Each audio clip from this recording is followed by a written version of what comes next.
दानि जे 2022 नि जे मार्टियास गोल्ड काप फुटबल टुर्नामेन्ट बेवहाय गासै जोङो 9था टीमखौल' जोङो आजावनानै लादों।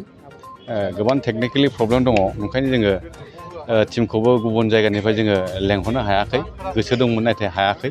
थेवब्लाबो बे 9था टीमखौ जोङो दा फाइनाल खालामबाय आरो 9था टीमनि गेजेरावनो खेलाया जागोन। दिनै अपेनिं जाबाय ग्लबेल एफसि गसाइगाव आरो प्रब'जरा एफसिनि गेजेराव गेलेनानै खुब मोजांखौनो गेलेदों मोन्नैबो टीमा आरो ग्लबेल एफसिया टाइब्रेकारावहाय प्रब'जरा एफसिखौ फेजेनबाय दिनैनि खेलायाव। आं आसा खालामदों देग्लायनि बे खेलायाबो गुबुन गुबुन बोसोराव होनाय बादियैनो मोजाङैनो जाफुंलांगोन। आंहा खुंफुंग्रा आफादनि नेहाथारनानै नोंथांमोननि सिगाङाव आं फोरमायबाय। निस्सय मोजाङैनो जागोन एबारावबो। होनायनि खारनाथ' नोंथांमोना फ्राय मिथिखागौआनो, बेयो दिनैसिमावहाय 21 खेब बे खेलाया जागासिनो दङ। 2000निफ्राय आराम्भ जादों, दिनैहाय 2002 जाबाय। माखासे गेप जादों कर'नानि थाखाय, बेवहायनो माखासे खेला गेप थांदों खननैसोआ। दा आसा खालामदों जोङो होनायनि खारनखौथ' हयथ' मिथिखागौआनो। मार्टियास गोल्ड काप हिसाबै जोङो जोंनि जे मोननो थाङै जिउखौ जोंनि जोहोलावफ्रा बड'लेण्ड मुभमेन्टनि नामै जिउ बाउलांबाय, अबथिरायै जोंनिनो लोगोफ्रा जिउ बाउलांबाय।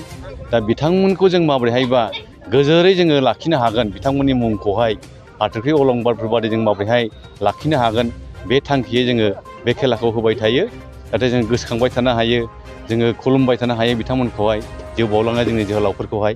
बे उद्देশ্যयै जों बे खेलाखौ होबाय थायो आरो बेजों लोगोसेयैनो खेलाखौबो जों माबोरैहायबा फुटबलखौहाय माबोरैहायबा जोङो ग्रासरुट लेभेलसिम लांनानै माबोरैहायबा गावबागाव केरियारखौ दानायजों लोगोसे जोङो खौसेथिखौ माबोरैबा बानायनो हागोन नामा, बे खेलानि दारैनो। बे उद्देশ্যयै जों बे खेलाखौ होबाय थायो।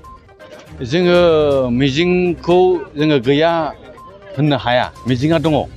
जोङो मिजिं दङ, सानोबो जों माबोरैहायबा बे ग्रासरुट लेभेलनि जे जोंनि गेलेगिरिफोर, हिनजावसा बा हौवासा जिखुनु इभेन्ट्स, जों बेखौहाय माबोरैहाय जोङो बिथांमोननि केरियारखौ जों माबोरैहायबा मोनसे हारिमु हिसाबै जों जेरैहाय बैसागु फालियो, बेबायदि हारिमु महरै जों माबोरैबा लांनो हायो नामा, बे उद्देশ্যआ जा गैया नङा दङ।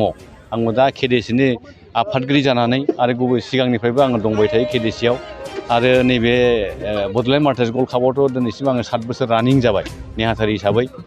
लानो गोसो गैयाबाबो लानांबाय थादों, सालायबाय थानांदों, सामलायबाय थानांदों। दा माब्रै लाङो होनोबा बे खेलाखौहाय बे बनरगावआव जों दिनैहाय लाबोदों। नामाथ' जोङो क'क्राझाराव सालायो केडिसि फिल्डआवहाय, दिनैहाय जोङो बनरगावआव लाबोनांदों। खार'ना मोनसे दङ, मोनसेया जाहैबाय फिल्डआ एसे जों दा बानायदों केडिसिखौ, थेवब्लाबो जोंहा मोनसे थांखि दङ। गुबुन जायगायावबो जों होदों, सिगाङावबो दावलिगुरियावबो जों होखांबाय, गुबुन जायगायावबो होखांबाय। जोङो बेखौहाय लांनायनि उद्देশ্যआ बेनो, ग्रासरुट लेभेलाव बे खेलाखौ नायनानै, बे खेलाया मोनसे नेसनेल लेभेलनि खेला जाबाय, गोबावसै रेजिस्टार जानाया। नेसनेल लेभेलनि खेला हिसाबै बेवहाय जोङो नेसनेल लेभेलनि टीमखौबो जों लाबोयोमोन। ओइबाराव जोङो लाबोनो हायाखै, माखासे टेकनिकेलि ग्राउन्डआव। जोङो लाबोगोन इयुनाव। लाबोनायनि खारना बेनो, जाहाथे गामि ओनसोलाव बे खेलाखौ नायनानै गोबां गिदिर गिदिर खेलारु बाहाय नुजाफैयो। बेखौनो नायनानै जाहाथे जोंनि गथ'फ्रा जाहाथे गावबागाव केरियारखौ बेखौ नायनानै सोलोंलांनो हायो नामा, नैबेयाव जोंहा उद्देশ্যआ दङ। आरो मोनसेया जाहैबाय जोंहा बेनो, जोङो गामि लेभेलाव लांनानै जोङो मोनसे मा होनो बिदिखौहाय, मोनसे जोङो अर्गानाइज खालामनानै माब्रैहायबा क्लाबफोरजों जोङो कन्टेक्टआव थानानै जोङो मा खालायोबा मोजां खालामनो हायो, बे केम्पिंखौ जों खालामबाय थागासिनो दं। दा मोनफ्रोमबो क्लाबखौनो केडिसिआबो खालामबाय थादों। नैबे मार्टियास गोल्ड काप अर्गानाइजार हिसाबैबो जोङो बेखौहाय फ्राय एखेयानो दंथ'। जोङो दा केडिसिजों जोङो बे जिनिसखौ दा खामानिखौ मावबाय थादों आरोखि। माने बुंस'नो हाया।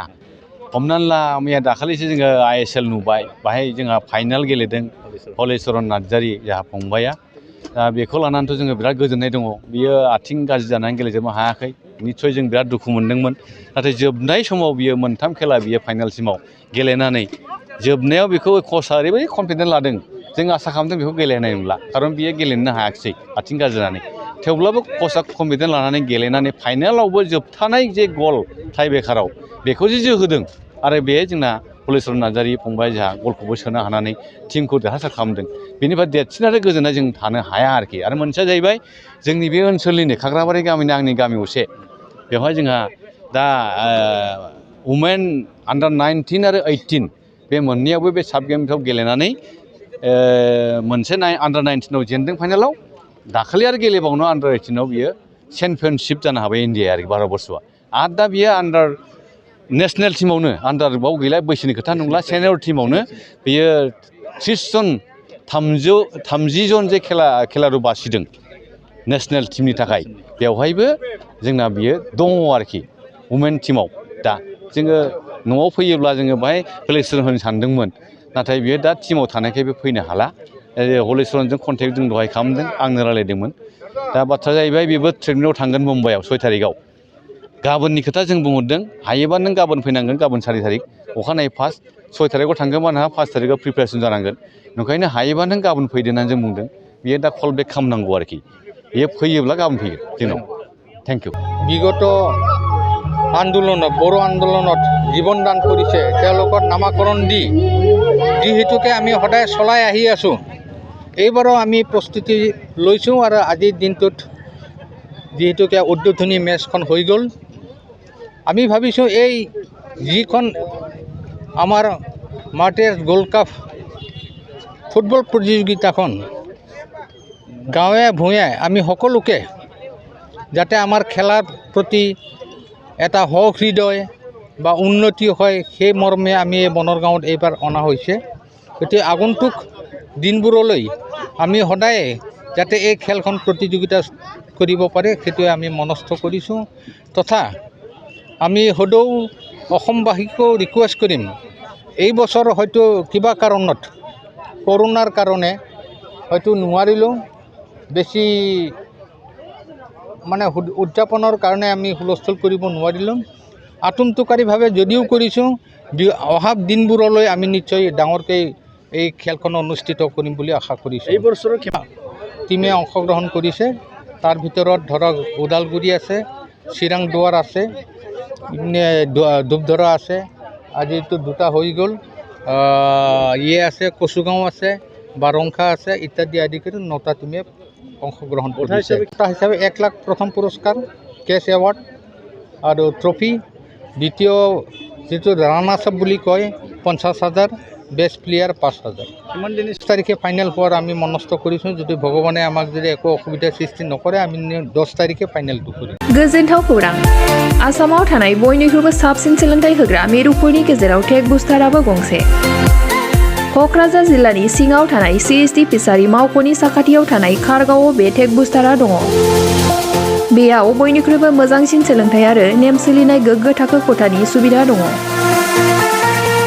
सारा भारतनि गेजेराव सायख'जानाय बायदि सोलोंथाइजों सोमोन्दो थानाय फोरोंगिरिफोर दङ टेक बुस्टाराव प्रोफेशनेल जार्नालिस्ट आरो टेकनिकेल कर्सफोरखौ होनाय जायो 24 घन्टा रैखाथिनि थाखाय मोजां सुबिदा आरो टेक बुस्टारा नोंथांमोनखौ सौहैहोगोन नोंथांनि थांखिसिम टेक बुस्टारा नोंथांनि सिमांखौ जाफुंसारनांगौनि थाखाय गांल' नङा साहस आरो गोहोबो होगोन सोलोंथाइ लाखांनायनि उनाव 100% प्लेसमेन्टनि खाबु दङ सोलोंनो गोसो गुदुं बिथांमोना 9395695095 जानबुं नाम्बाराव जगाजग खालामनो हागोन